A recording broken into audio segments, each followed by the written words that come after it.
नमस्कार। चैनल आमिल एस्ट्रो में आपका बहुत बहुत स्वागत है। मैं श्री राम स्वामी। आज हमारा चर्चा का विषय है ऐसे पेड़ जो घर में नकारात्मक ऊर्जा पैदा करते हैं, घर की सुख शांति को समाप्त करते हैं, कार्यों में बाधाएं पैदा करते हैं, रोग पैदा करते हैं, पिशाचिक बाधा पैदा करते हैं। इस प्रकार के जो पेड़ होते हैं उनसे थोड़ा सा बचें और उनके बारे में हम आपसे जानकारी साझा करेंगे। सर्वप्रथम बेरी का पेड़। बेरी का जो पेड़ होता है राजस्थान में बहुतायत से मिलता है, सभी लोग जानते हैं। सर्द ऋतु में इसके फल आते हैं, कांटे बहुत होते हैं इसमें। नकारात्मक ऊर्जा के लिए ये पेड़ कुख्यात है। ये पेड़ यदि आपके घर में है या घर के आसपास भी है तो आपको प्रभावित करेगा, आपकी घर की सुख शांति को प्रभावित करेगा। घर में रहने वाले जो व्यक्ति होते हैं वो प्रवास करेंगे, बाहर रहेंगे, ज़्यादातर घर में नहीं रह पाएंगे और उनका जो चित्त है वो हमेशा अशांत रहेगा। ये इस प्रकार का प्रभाव पैदा करता है। साथ ही ये जो पेड़ होता है इसमें इस तरह की टोने टोटके की और भूत प्रेत की बाधा भी पैदा हो जाती है। दूसरा जो पेड़ है बबूल का पेड़। बबूल के पेड़ के भी बहुत कांटे होते हैं, मरुस्थल में पाया जाता है, घर में नहीं होना चाहिए। घर में रहेगा इसका अलग प्रभाव रहेगा, घर के आसपास भी रहेगा तो इसका विपरीत प्रभाव देखने को मिलेगा। हर कार्य में बाधा पैदा होती है, विवाह वगैरह में, संतान आदि में, हर कार्य में घर में बाधा पैदा रखता है, इसलिए इस पेड़ से भी बचें। तीसरा जो पेड़ है बहुत विशाल वृक्ष होता है, इमली का पेड़। इमली का पेड़ यदि आपके घर के अहाते में है, घर के प्रेमिसेस में है या घर के आसपास भी है, निश्चित रूप से आपके घर की ऊर्जा को प्रभावित करेगा और घर में जो नकारात्मक ऊर्जा है उसको पैदा करेगा। दुष्ट शक्तियों का इस पेड़ में निवास रहता है। रात्रि के समय उल्लू के सिवाय इसमें कोई पक्षी नहीं रहता है। इसके कोटरों में उल्लू पाए जाते हैं। उल्लू स्वयं ही जो है नकारात्मक शक्ति का प्रतीक है। तांत्रिक कार्यों में इसका बड़ा प्रयोग होता है। इसलिए इमली का पेड़ यदि आपके घर के आसपास है या घर में है तो इस प्रकार का प्रभाव पैदा करेगा। इसी क्रम में जो चौथा पेड़ है वो लिसोड़े का, लेसवे का, जिसका हम अचार डालते हैं। इस पेड़ में भी नकारात्मक शक्तियाँ बहुत जल्दी घर कर लेती हैं, उनको ये आकर्षित करता है। ये पेड़ होने से स्थायी बीमारी हो जाती हैं।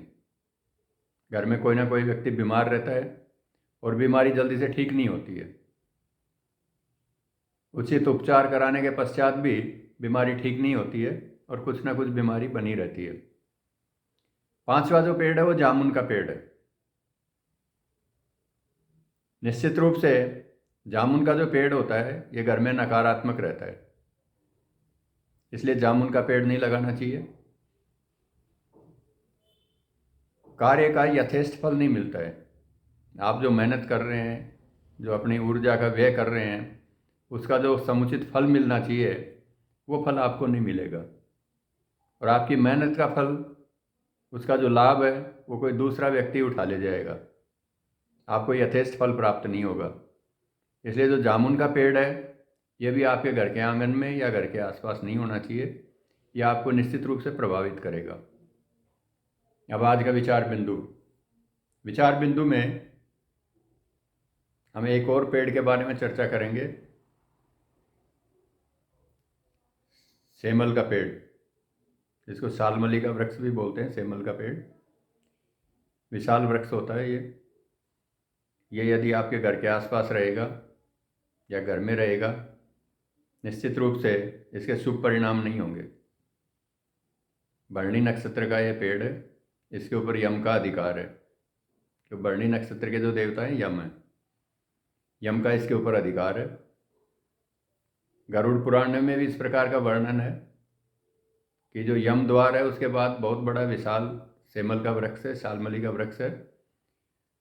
जिन आत्माओं को यातनाएं देनी होती हैं, उनके दुष्ट कर्मों के कारण से यातनाएं देनी होती हैं, उनको इस पेड़ के ऊपर उल्टा लटका दिया जाता है और वो लटके रहते हैं।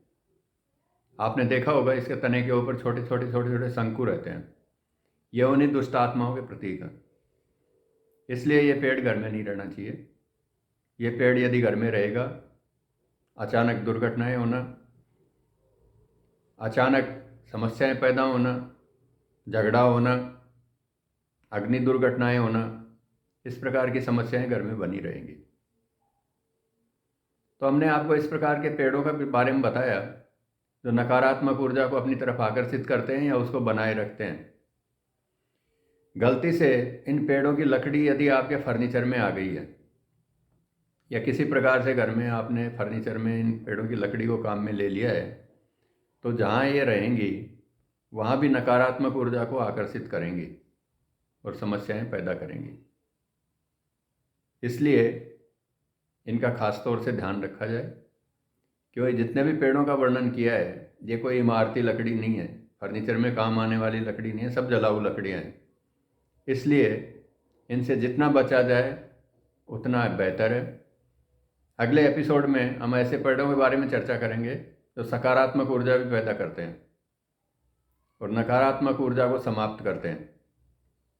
ऐसे भी बहुत से पेड़ हैं। अगले एपिसोड में उनके बारे में चर्चा करेंगे। तब तक के लिए नमस्कार। जय माँ पीताम्बरा।